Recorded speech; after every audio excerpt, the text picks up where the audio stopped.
que le premier test qu'on va faire, on va commencer par faire rentrer le sujet dans la tête de réfractor. Donc la tête de réfractor, c'est quelque chose comme ça. D'accord? Donc la tête de réfractor, c'est ça. Et vous avez donc l'œil droit et l'œil gauche, et on va pouvoir...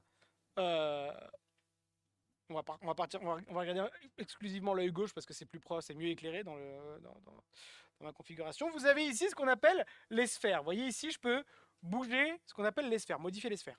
Là, vous le voyez, je suis en train de mettre, par exemple, plus une 50. D'accord? Donc quand je monte, je mets du plus. Quand je descends, je mets du moins. D'accord? Donc je peux, grâce à la tête de réfracteur, rajouter ce qu'on appelle des sphères. Donc modifier les sphères, soit mettre des plus, soit mettre des moins. Au niveau du cylindre, vous allez avoir ici la possibilité de rajouter la puissance d'un cylindre, donc vous voyez de 0,25 en 0,25. Et attention, comme c'est que du rouge, ce n'est que du cylindre négatif. On ne peut pas mettre dans la tête de réfracteur du cylindre positif. De toute façon, ça tombe bien, nous on raisonne toujours en quoi? En cylindre négatif.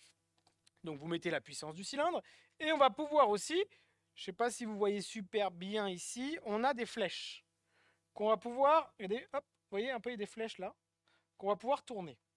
D'accord? Pour pouvoir régler ce qu'on appelle l'axe, finalement. D'accord? Donc on peut régler les puissances des sphères, des cylindres et des axes. Et normalement, à ce stade de l'examen de vue, on a quand même une idée de la compensation de la personne. On a déjà estimé une SO, voire même une RC. Enfin, on peut rajouter des choses dessus. On peut mieux compenser la personne que ce qu'elle porte.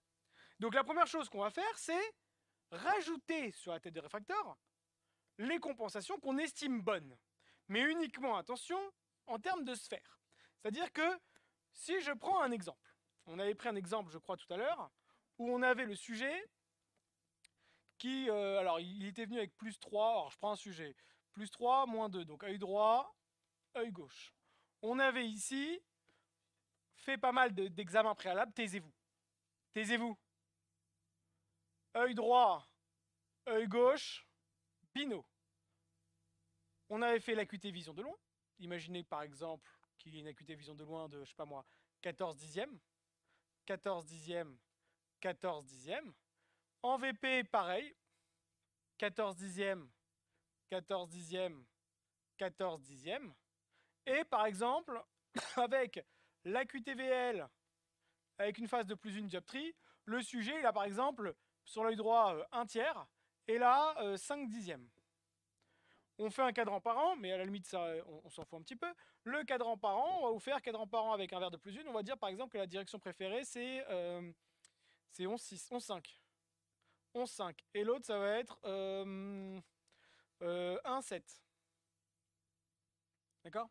Donc, voilà avec quoi on part à la base.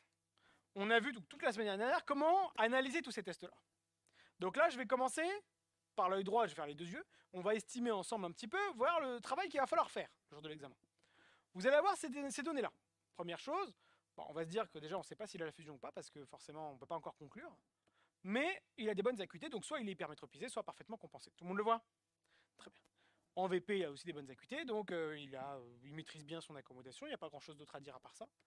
Et on voit au niveau de la phase de plus une qu'il y a une réfraction complémentaire qui ne me plaît pas. En tout cas, normalement, quand on met une phase de plus une, on est censé avoir une acuité de 2,5 dixièmes si on était parfaitement compensé. Ce qui n'est pas le cas ici.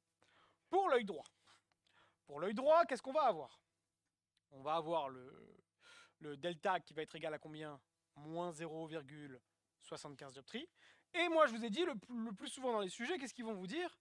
Ben, cherchez la RC. Et puis ensuite, trouvez-moi la compensation parfaite. Donc on va déjà commencer par chercher la RC. Vous vous rappelez de la formule pour la RC? C'était quoi? RC est égal à quoi? Donc vert de brouillage plus delta. Vous vous rappelez? Le vert de brouillage, c'est combien? C'est plus 1. Plus moins 0,75. Ça fait combien ça? Plus 0,25. Ça veut dire que le sujet déjà sur l'œil droit, il est hypermétropisé de 0,25. On va normalement chercher la compensation parfaite, SO égale DP plus RC, je ne sais pas si vous vous souvenez, et on va normalement trouver quoi? Plus 3 plus 0,25, ça fait combien? Plus 3,25. Donc normalement, au lieu de porter plus 3, il est censé porter plus 3,25. Donc maintenant, je fais le même travail pour l'œil gauche. Pour l'instant, je cherche juste les RC. Je sais que pour l'œil gauche, delta égale à combien?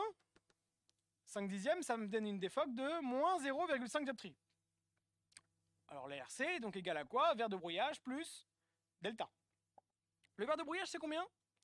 Plus 1. Plus delta, c'est combien? Moins 0,5. Ça fait donc combien? Plus 0,5 dioptrique. C'est-à-dire qu'en fait, le sujet, au lieu de porter moins 2 sur l'œil gauche, il est censé porter moins 1,50. Ça va pour tout le monde pour l'instant? Ok, super. Donc ça, c'était le premier travail. Ensuite, on avait dit on estimait éventuellement un axe. Là, on 5, c'est un axe aux environs de un moins 6 aux environs de 150. Et pour l'œil gauche, un moins 6 aux environs de 30 pour la direction 7,1. Pour l'instant, on regarde de manière un peu rapide. Alors, qu'est-ce qu'on va faire à ce moment-là? À ce moment-là, suivez bien. Donc, on va regarder un petit peu ce qui va se passer sur l'œil gauche. On va regarder un petit peu l'œil gauche. Donc, l'œil gauche, il est là. Hein. Tout le monde le voit? Super. Bah, je vais mettre sa compensation. Je vais me travailler que sur l'œil gauche parce que pour l'instant, l'œil droit, c'est pas très bien éclairé et en plus, je suis devant donc dans le tableau, donc c'est un peu relou. Pour l'œil gauche, je travaille pour l'œil gauche. Pour l'œil gauche, je vais lui mettre les moins 2 que le sujet porte. Ok? Donc, je lui mets moins 2. Là, je lui mets les moins 2. Mais je lui rajoute aussi la RC que j'ai estimée, qui était de combien donc? De plus 0,50. Donc, je rajoute 0,25, 0,50. J'ai mis du plus. Ce qui fait que je retombe bien sur ma SO qui est de combien donc? De moins 1,50. Par-dessus ça, je vais faire maintenant ce qu'on appelle la méthode du brouillard. Alors la méthode du brouillard, c'est quoi? C'est l'équivalent de la phase de plus 1, mais beaucoup plus poussée. D'accord? Donc qu'est-ce que je vais faire? Je vais le brouiller par-dessus tout ça, là, hein, de sa compensation. De plus 2,50, c'est l'idéal, normalement. D'accord? Donc normalement, je suis censé faire quoi? Rajouter plus 2,50 devant tout ça. Ça va faire chuter son acuité à combien? 1 dixième. Quelqu'un qui est brouillé de 2,50, son acuité, elle chute à 1 dixième. Donc vous verrez qu'il y a plusieurs méthodes différentes. Il y en a qui brouillent de plus de 50, c'est la méthode la plus longue, mais finalement c'est la plus sûre. Il y a ceux qui brouillent que de 1,50, ce qu'on fait nous en règle générale en examen de vue, parce que le problème c'est que l'examen de vue, on ne peut pas mettre en 35 minutes 2,50 et débrouiller 2,50, c'est trop long. Donc on rajoute 1,50. Et il y en a qui rajoutent juste plus 1, ça marche aussi, mais ça risque d'être un petit peu trop rapide. Oui. Alors oui, exactement, l'œil droit vous mettriez plus 3, plus 0,25, et vous rajouterez par-dessus plus 2,50. D'accord? La méthode du brouillard, normalement, l'idéal, c'est de brouiller de 2,50. C'est trop long, oui. Donc en 35 minutes, vous n'y arriverez pas. Mais en examen de vue, en analyse de la vision, je veux dire, en analyse de la vision, théoriquement, on va brouiller le sujet de 2,50. Donc on va rajouter 2,50. Alors, moins 1,50 plus 2,50, ça donne quoi? On va tomber à plus 1. Hop. Juste un petit problème de... Hop. On met compensation portée plus RC, et normalement on rajoutera 1,50, mais on rajoutera, voilà, le brouillage ici, je rajouterai 2,50. Donc on commence notre examen de vue avec le sujet qui quoi? Qui voit rien du tout. Et vous allez même lui proposer, vous, une ligne d'acuité de 1 dixième, vous voyez, hein, on lui propose 1 dixième, et là, il arrive tout juste à la lire. Le TAN, il le voit à peine. En tout cas, le AEH, il ne le voit pas. Donc, qu'est-ce que vous allez faire à ce moment-là? Vous allez donc débrouiller le sujet. Jusqu'à ce qu'il vous dise, j'arrive à voir une ligne de lettres. Dès qu'il voit une ligne de lettres de 2 dixièmes, vous vous arrêtez de débrouiller, vous lui proposez 3 dixièmes. S'il arrive à le lire, vous lui proposez 4. S'il n'arrive plus, qu'est-ce qu'on fait? On débrouille. Et ça, jusqu'à ce que le sujet arrive à nous lire quoi? La ligne de QT 10 dixièmes. On s'arrête à 10. D'accord? Donc je débrouille, je débrouille, je débrouille, je débrouille, je débrouille, je débrouille. Par exemple, je vais arriver à... Allez, moins 1,25, il arrive à lire 10 dixièmes. Là, j'aurais fini ce qu'on appelle la méthode du brouillard. Donc la méthode du brouillard, si je récap, c'est en gros, je mets la compensation du sujet, je rajoute quand même ce que j'ai estimé. Donc j'ai estimé une petite hypermétropisation de 0,25, donc je rajoute un petit plus 0,25 ou plus 0,50. Et par-dessus tout ça, je rajoute 2,50, je brouille complètement le sujet, il ne voit plus rien.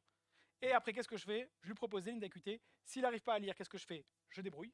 S'il arrive à lire, je lui propose des lignes plus difficiles. Et je fais ça jusqu'à ce qu'il obtienne les 10 dixièmes. Dès qu'il obtient les 10 dixièmes, on s'arrête et on a trouvé ce qu'on appelle la sphère. Donc j'ai trouvé la sphère. Alors imaginez, ça peut arriver dans certains cas, vous allez voir.